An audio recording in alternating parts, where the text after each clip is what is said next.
He haunted the streets of Whitechapel in the autumn of 1888, a faceless phantom who butchered 5 women with chilling precision.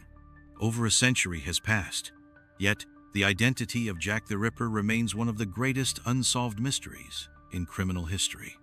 But now, fresh forensic analysis and newly discovered records are breathing life into this cold case. Could we finally be closing in on the truth? In recent years, modern DNA testing has reopened the case.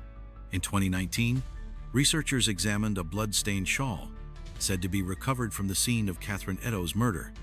Mitochondrial DNA was extracted and the results were surprising. The DNA pointed to Aaron Kosminski, a Polish barber and known suspect at the time. But experts remain divided. Was it conclusive evidence or mere coincidence? More than 200 letters were sent to police and press, supposedly written by the Ripper himself. Most were hoaxes. But one, the infamous Dear Boss letter, introduced the chilling name Jack the Ripper. For decades, experts dismissed it.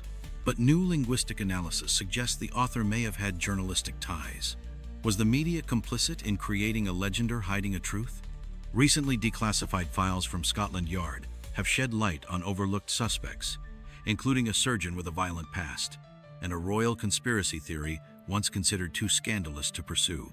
One name resurfaces time and time again: Montague John Druitt, a barrister and teacher whose suicide coincided with the end of the Ripper murders. 5 women: Mary Ann Nichols, Annie Chapman, Elizabeth Stride, Catherine Eddowes, and Mary Jane Kelly. For decades, history reduced them to footnotes, victims of a monster. But a new generation of historians is changing that narrative. They weren't all sex workers. They were mothers, daughters, women living in poverty in a brutal world. Their stories matter.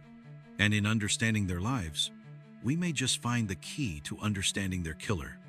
From books to films, podcasts to museum exhibits, Jack the Ripper's legacy refuses to fade. But behind the myth lies a tragedy that shaped Victorian London and continues to echo into our modern age. The name Jack the Ripper may never have a face, but the search for truth endures. And with every breakthrough, the fog lifts just a little more. In 2019, a peer-reviewed study rocked the world of true crime enthusiasts and historians alike. Dr. Jari Luulainen, a forensic scientist from Liverpool John Moores University, claimed to have analyzed mitochondrial DNA from a silk shawl said to have been recovered from the scene of the 4th canonical murder, that of Catherine Eddowes. The shawl had been passed down through generations of a police officer's family and bore visible bloodstains. Dr. Luulainen and his colleague, Dr. David Miller, extracted mitochondrial DNA samples and compared them to known descendants of both Eddowes and a long-suspected figure in the case, Aaron Kosminski. Kosminski, a Polish Jewish immigrant and barber, was institutionalized shortly after the Ripper murders. At the time, senior investigators like Sir Robert Anderson and Inspector Donald Swanson believed Kosminski was the killer but lacked sufficient evidence to prosecute. The DNA from the shawl was reported to be consistent with descendants of Kosminski's maternal line. For some, this was the confirmation they'd waited for. For others, the evidence was anything but solid. Critics quickly pointed out that mitochondrial DNA only traces maternal ancestry. It does not provide unique identification. Furthermore, the provenance of the shawl is deeply disputed. There is no official police record of it being collected at the crime scene. The chain of custody is, by modern standards, unreliable. Contamination over decades remains a serious concern. Was this a true breakthrough, or the latest in a long line of false leads? During the original investigation, over 200 letters were received, allegedly penned by the killer. Most were considered hoaxes, but 2 in particular stood out: the infamous Dear Boss letter and the From Hell letter. The Dear Boss letter, dated the 25th of September, 1888, was the first to refer to the killer as Jack the Ripper, a name that would cement the murderer in infamy. Modern linguistic experts, such as Dr. Andrea Nini of the University of Manchester, have recently used forensic authorship analysis to study the writing styles of the letters. The findings suggest a likely journalist, possibly working for the Central News Agency, may have written the Dear Boss letter in an effort to boost newspaper sales during a time of public panic. If this is true, then Jack the Ripper, the name, the legend may have been birthed not by the killer, but by the press. The From Hell letter, mailed alongside a piece of a human kidney, remains more mysterious. The handwriting and tone are markedly different. It lacks the theatrical flair of other letters. Some experts argue it's the only one that feels authentically psychotic, suggesting it could have been the real thing. But with no DNA on the envelope and no surviving kidney for analysis, the mystery lingers. Recent historical investigations have reignited interest in suspects long buried in dusty archives. Montague John Druitt, a barrister and part-time teacher, died by suicide in December 1888, just weeks after the final canonical murder. In a private memo, Assistant Chief Constable Sir Melville Macnaghten named Druitt as a likely suspect, claiming his family believed him to be mentally unstable. Yet Druitt had no known connection to Whitechapel and no clear history of violence. Another suspect now receiving renewed attention is Francis Tumblety, an American quack doctor and misogynist who was arrested for gross indecency and fled London shortly after.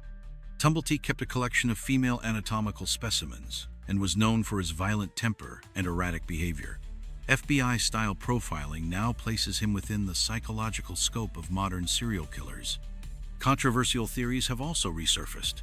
Some point to painter Walter Sickert, popularized by author Patricia Cornwell, who funded expensive DNA analysis of letters and canvases. Others continue to explore the royal conspiracy angle, involving Prince Albert Victor, though historians largely dismiss this as implausible. Each suspect adds a piece to the puzzle, but none have yet formed the full picture. For over a century, the Ripper's victims were viewed through a narrow lens. Poor sex workers murdered by a sadistic killer. But in recent years, historians and activists have challenged this narrative. In Hallie Rubenhold's award-winning book, The Five, a different portrait emerges. Mary Ann Nichols, Annie Chapman, Elizabeth Stride, Catherine Eddowes, and Mary Jane Kelly were not all sex workers. Several were homeless or destitute. Many had struggled with alcohol or abusive relationships. They were victims of systemic poverty as much as a single man's knife. Modern memorials and walking tours now emphasize their humanity, their stories, their names. By refocusing the lens on the victims rather than the killer, researchers hope to shift the cultural narrative, giving dignity to those whose lives were stolen. New technologies, genetic genealogy, digital reconstruction, forensic linguistics are being eyed as tools to reopen what was once thought impossible to solve. Amateur sleuths, scholars, and even retired detectives continue to chase leads, sift through archives, and analyze every word, every artifact. Could a preserved letter yield touch DNA? Could a forgotten photograph reveal a familiar face? Could new ancestry databases finally confirm or disprove Kosminski's guilt? In the digital age, even the past is not beyond reach. Jack the Ripper remains, perhaps, the most iconic ghost in criminal history. But beyond the fog and headlines lies a deeper story of class, of gender, of fear, and of obsession. The truth may be buried, but it is not gone. And as science advances, as voices long silenced are heard, and as shadows lift from the cobblestones of Whitechapel, the hunt for Jack the Ripper is not over. It is only evolving.